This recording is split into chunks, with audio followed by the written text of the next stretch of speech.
Okay, this video is on the every method. So this one is, I think, really interesting. The concept is really very simple, and that is if you have an array, does every item in the array match true for the function that you provided? So here we have this array called blue colors, where every item in the array is color blue. And here we have an array called mixed colors, where we have not every item in the array is blue, only one of them is. So what we're going to do is create a function to test whether all of the items in the array are blue or not. And so we pretty much do this by defining a return value at the end of our function and giving it a statement. Here we're saying, is the color blue for every item?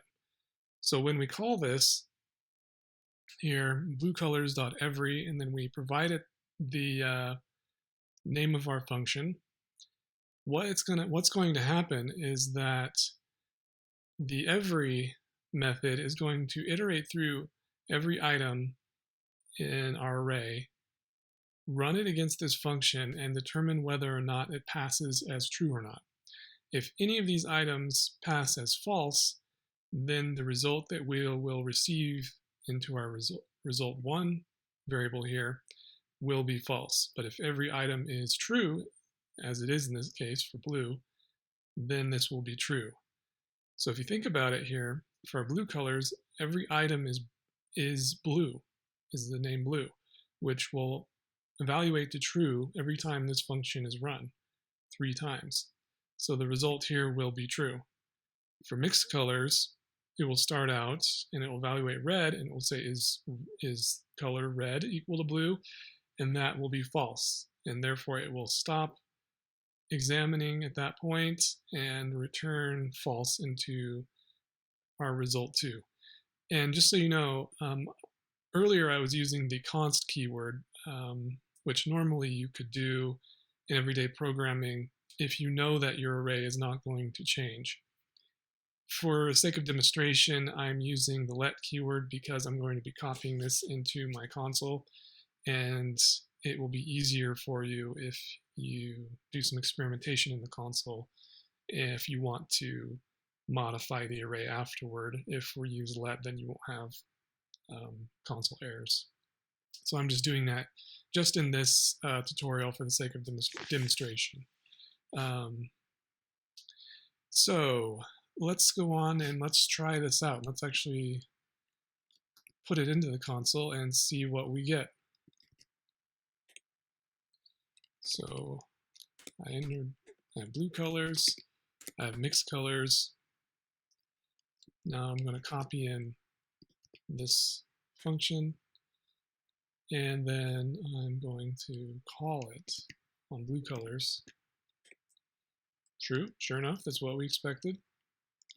And for mixed colors, we should get false. So really what you can do is you can think about the array you have, and if you want to run some kind of test against every item in that array. And in this case, this is very simplistic. We're just saying is the color blue, but you can imagine a scenario by which perhaps you're running a mathematical formula and you want to see whether the value lies between a certain range of numbers. Is every number, between 10 and 20, for example. And so you can run any kind of test you want. It doesn't just have to be a static, every item is the same. It could be every item fits within some range, or any other number of algorithms that you can think of. The only thing that has to be true is that every item that is evaluated as the function runs, it must return true. So this can actually be quite powerful the more you use it and become familiar with it. And you can find yourself using this built-in JavaScript method every as part of your functional programming design, rather than turning to a for loop in every situation In most situations, you might think, well, okay, I have some algorithm I want to write. Let's start writing out a for loop. Well, if I is equals 0, I is less than blue colors dot length I plus plus. Then you could say, go on from there. But a lot of times JavaScript has a function already that does the thing that you want it to do. So try to think about some of these functions because they actually can become quite easy to read as another developer is reading through your code. If they are familiar with the every method, it can significantly simplify your code. And JavaScript already makes it available, so why not use it? So let's take another example. And this example is a little more of a complicated example, but it shows you more of the power behind this method. And what we're going to do, what I've done here is I've wrote a function that tests whether or not the values in an array follow the Fibonacci sequence. So I've created 3 arrays here, and if you're familiar with the Fibonacci sequence, it goes like this. The first 2 items in the array are always 1, and then the third one is the summation of the 2 before it, and the fourth one is the summation of the 2 before it, and so on and so forth. So 1 plus 1 equals 2, 1 plus 2 equals 3, 2 plus 3 equals 5, 3 plus 5 equals 8, and 5 plus 8 equals 13.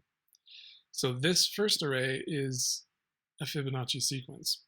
However, the second array is not, because in order to qualify, the first 2 indices have to be of the value 1, and here I put in a 0. The second one is also not, and actually I could do it this way. Let's say the first 2 values are correct. However, when we come over here, we see, oh, this was 6, and 2 plus 3 does not equal 6. So this breaks the sequence. So this function should test and say, are the values that we passed in our array a valid Fibonacci sequence? If they are, return true. If they aren't, return false. And the every function says, does every value follow the sequence? And so let's go ahead and copy this into the terminal, and then I'll walk you through it.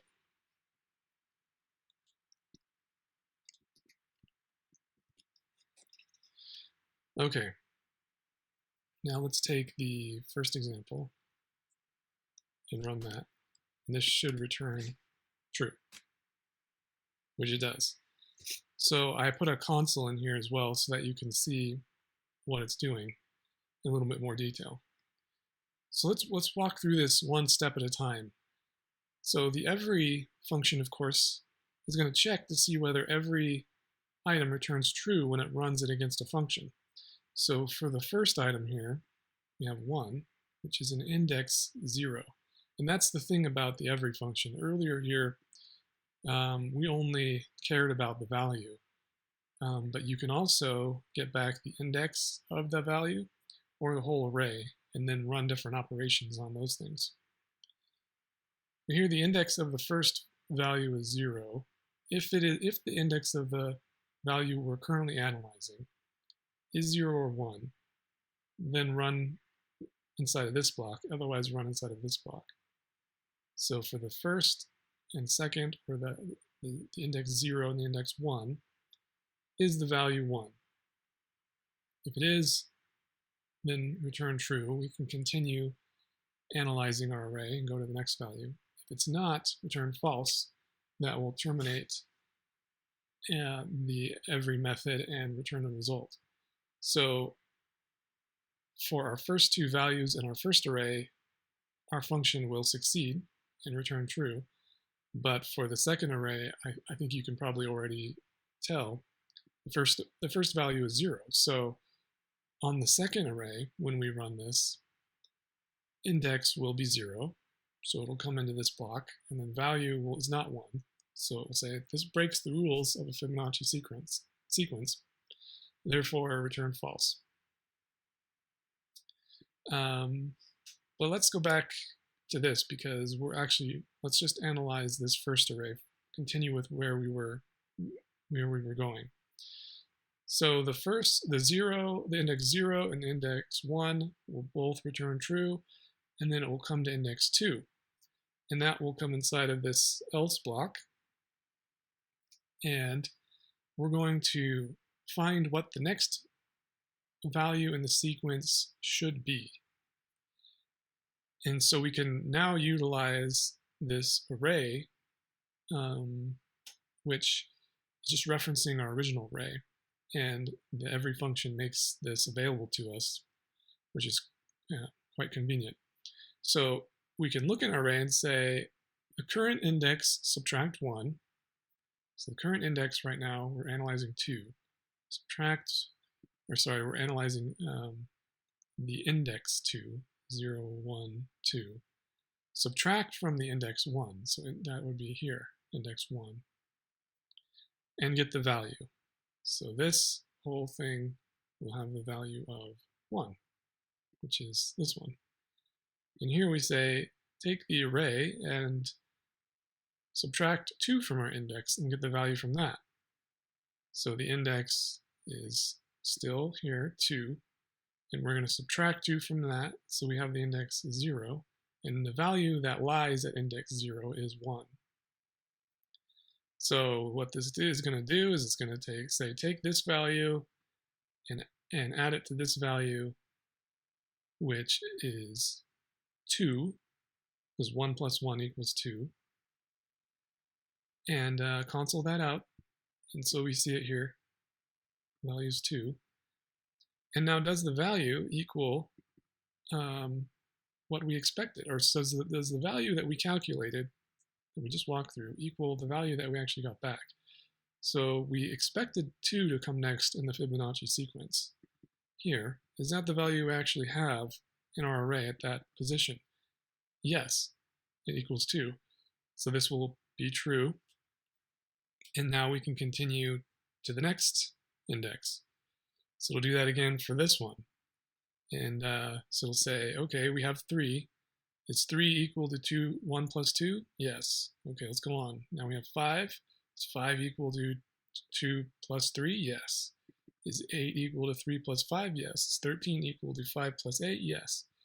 So because every index in this array returned a true in our function, then we get a true in our result, which will be if we decided to set that equal to a variable, I'm calling it result 3, and then we look at result 3, then the result of our entire operation was true. Now let's run that here on the one that we looked at briefly earlier for the second array, where we have this 0 in there. And let's see what happens. False. Good, that's what we expected, because the very first array, or the very first index in the array, which was 0, is not of the value 1, so it returned false. Therefore, every one of these items does not match our test. Now let's do it again on the fifth array.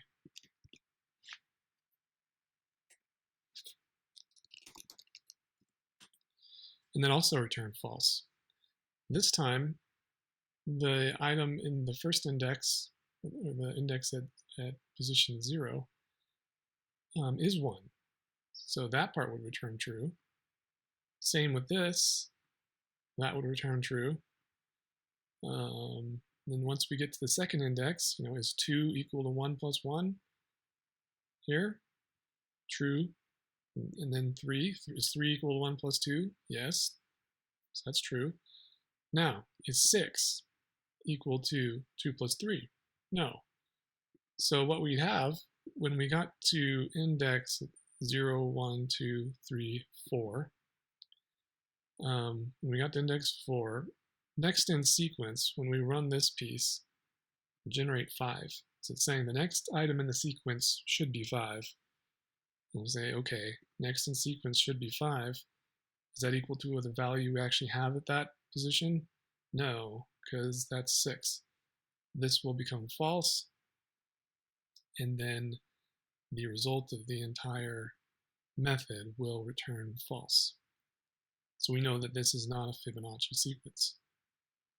So as you can see, this could be quite powerful. We can do all kinds of things with this. The first instinct might be to pass through something very simple, but if you're thinking about the internal power of this function and others that are similar like it in JavaScript, you can do some really interesting things.